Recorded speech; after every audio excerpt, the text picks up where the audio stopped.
성도 여러분 반갑습니다. 오늘도 우리 주님이 함께 하시는 복되고 즐겁고 행복한 하루가 된 줄로 믿습니다. 이 가정 예배를 통해서 오늘 우리가 함께 은혜를 나눌 본문 말씀 신약성경 마가복음 10장 32절부터 34절까지에 있는 말씀입니다.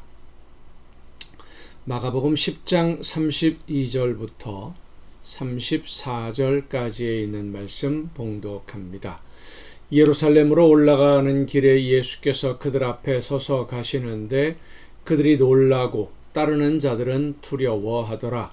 이에 다시 12 제자를 들이시고 자기가 당할 일을 말씀하여 이르시되 보라, 우리가 예루살렘에 올라가노니 인자가 대제사장들과 서기관들에게 넘겨짐에 그들이 죽이기로 결의하고 이방인들에게 넘겨주겠고 그들은 능욕하며 침뱉으며 채찍질하고 죽일 것이나 그는 3일 만에 살아나리라 하시니라.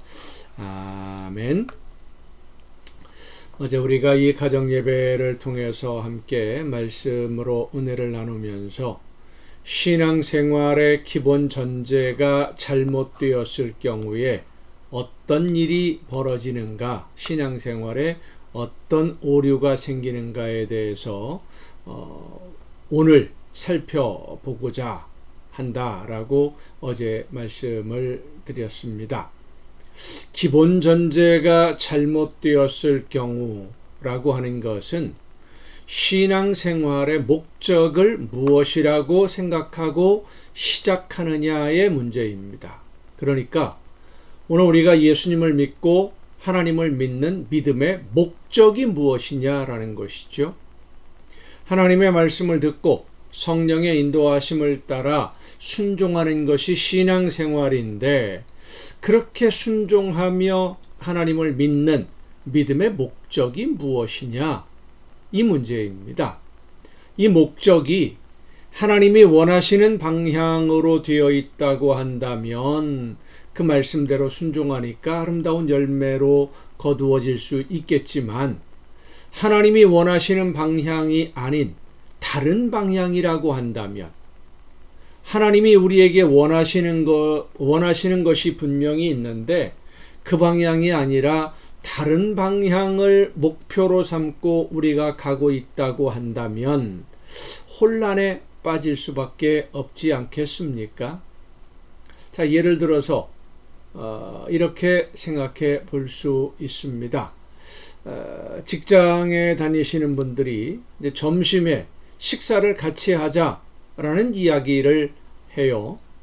점심에 그러면 김치찌개를 먹으러 가자라고 이야기를 하고는 함께 사무실을 나서게 되는데 어떤 사람은 김치찌개 그러면 엊그제 혹은 며칠 전에 같이 회사 사무실 사람들이 함께 점심에 먹었던 맛있게 먹었던 김치찌개를 하는 식당 거기에 가서 함께 밥을 먹겠구나 라는 생각을 가지고 사무실을 나서고 또 어떤 사람은 오늘 오다 보니까 우리 회사 구내식당의 지하에 있는 구내식당 점심 메뉴가 김치찌개다 라는 것을 보았거든요.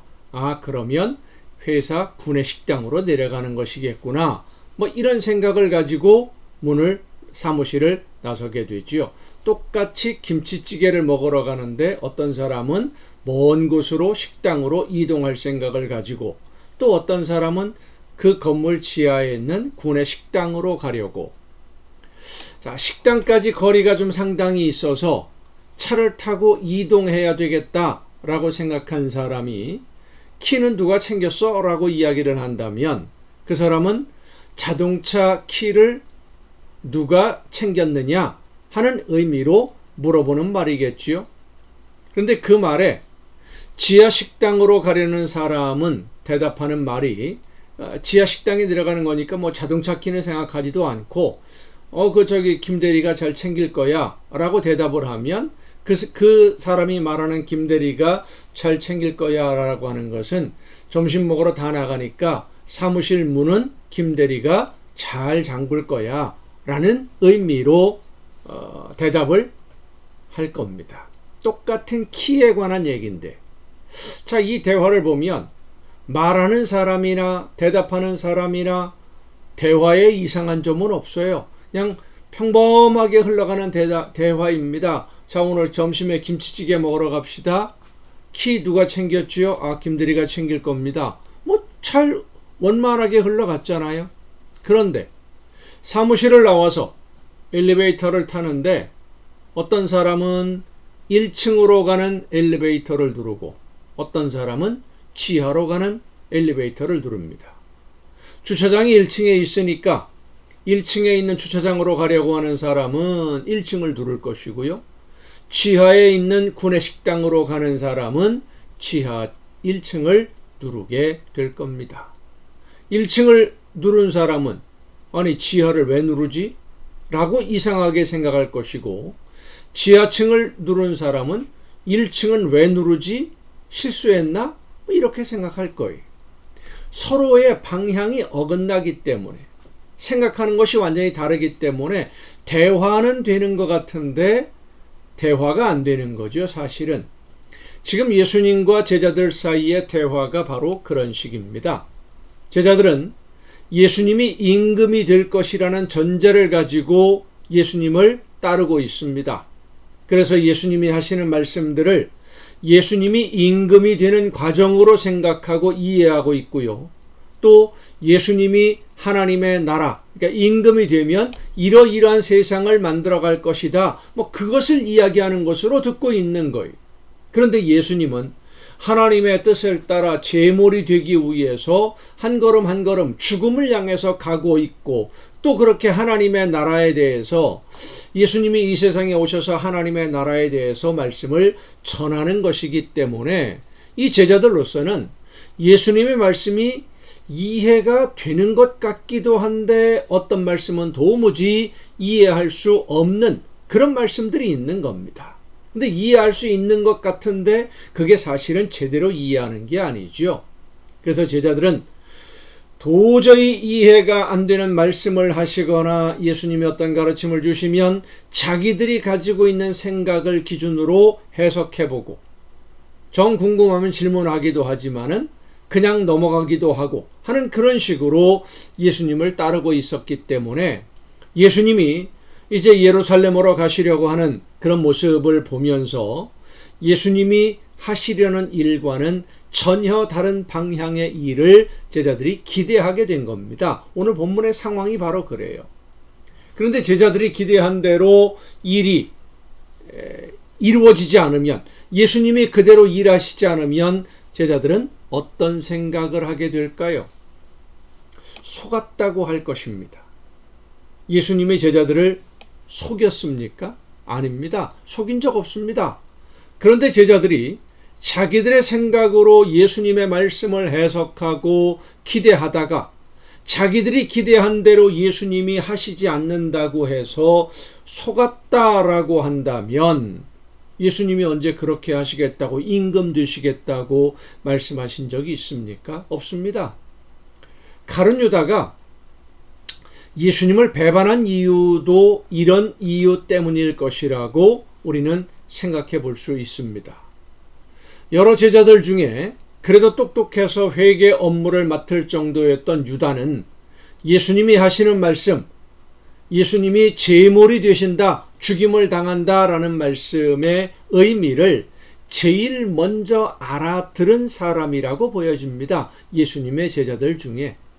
그래서 이 가룟 유다는 예수님에 대한 기대, 제자들이 그렇게 열심히 예수님을 따르며 섬겼던, 예수님이 임금이 될 것을 기대하고 따랐던 그 모든 기대가 하나도 이루어지지 않을 것이고, 예수님은 정말로 죽임을 당하게 되고 임금이 되어서 이스라엘을 회복하는 일은 없을 것이다 라는 것을 알게 된 유다는 예수님에게 속았다라는 생각을 했을 것 같습니다.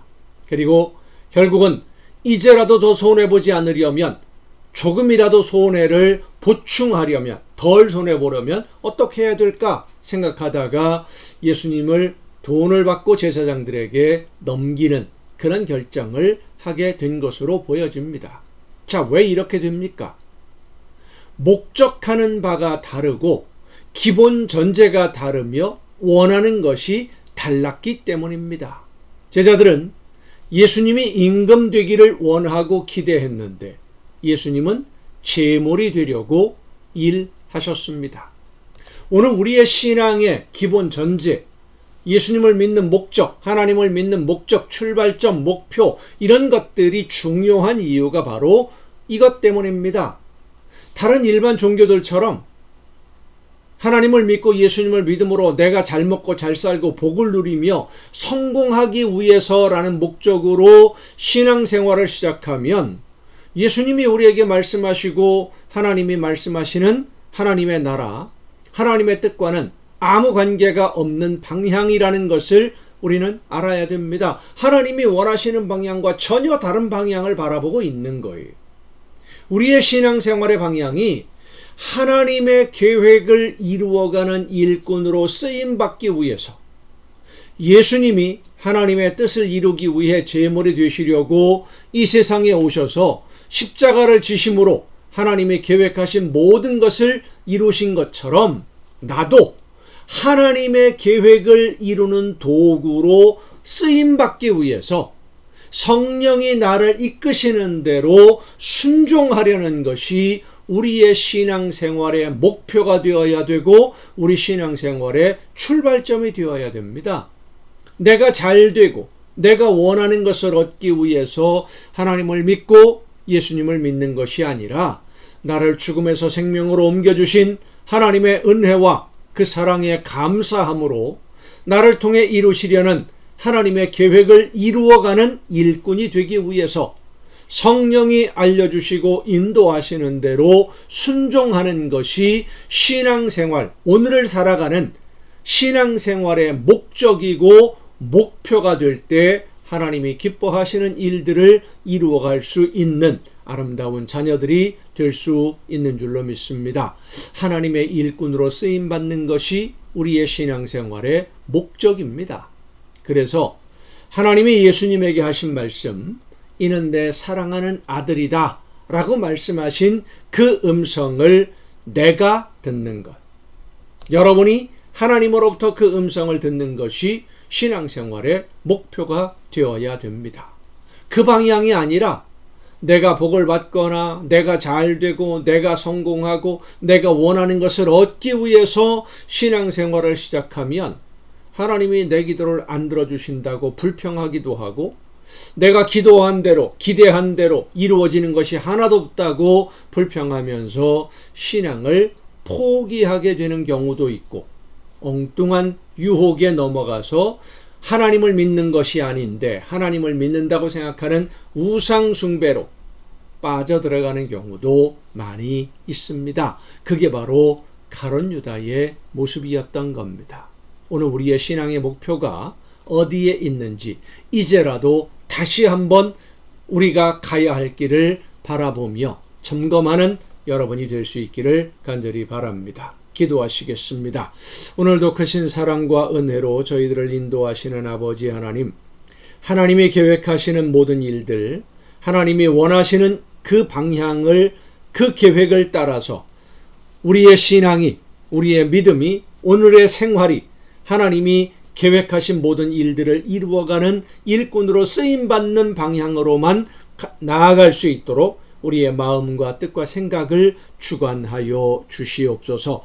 예수님의 뒤만 따르는 우리 모두가 되게 하여 주시옵소서. 예수님의 이름으로 기도하옵나이다. 아멘. 오늘도 수고 많으셨습니다. 내일 정한 이 시간, 이 가정예배를 통해서 여러분 모두 함께 다 같이 다시 만날 수 있기를 바랍니다. 내일 뵙겠습니다.